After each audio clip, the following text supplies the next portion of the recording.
studovat je potřeba a z toho si vybrat fyziku je to nejrozumnější, co můžete.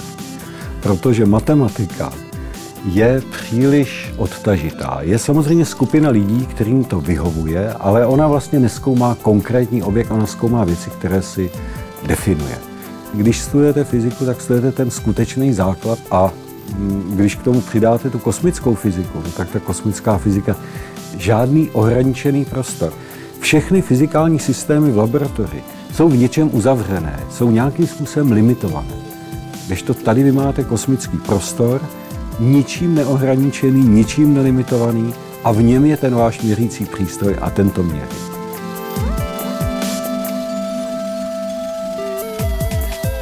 No tak v tom začátku ta motivace byla jasná, že družice byly něco fantastického, něco úplně nového.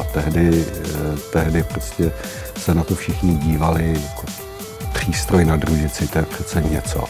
To znamená, ta motivace byla udělat něco pěkného, co skutečně na té družici nakonec bude fungovat. No a postupně se ten zájem přenesl od těch vlastních přístrojů také k tomu, co vlastně ty přístroje měří. Takže jsme se postupně přesunuli k tomu, že jsme začali dělat právě přístroje, které měří parametry toho plazmatu, které je mezi Sluncem a Zemí. Ten poslední přístroj, ten rychlý monitor slunečního větru, je věc, na kterou člověk může být pyšný. Tu jsme tady od samého začátku vymysleli, udělali, odletěla, měří. To, co mě baví opravdu, je ten styk s těma studentama při té vědecké práci, to znamená vlastně s těma postgraduálníma studentama, kteří jsou v takzvaných doktorských studijních programech, kteří vlastně už těch přednášek mají relativně málo.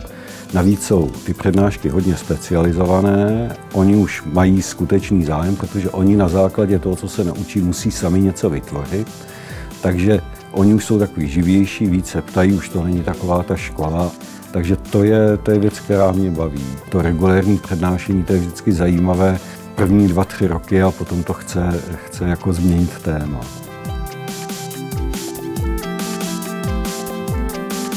Úplně nejhezčí část téhleté práce je vlastně ta vědecká. A ta vědecká je spojena s různými konferencemi. A kosmický výzkum, tak jak je internacionální, tak de facto veškeré meetingy, konference a tak se konají v různých zajímavých místech po světě.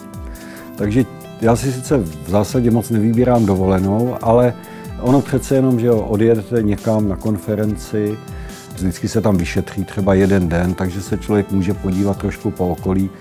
Takže to je takové odreagování a pak chalupa. Tam se dá strávit naprosto libovolně mnoho času, protože mě vždycky bavila práce rukama a speciálně z toho truhlařina, mám tam docela slušně zařízenou truhlářskou dílnu. Tak se snažím, kdy to jde, tak aspoň ten jeden den v týdnu tam zajet. No to většinou to na moc víc nevyjde.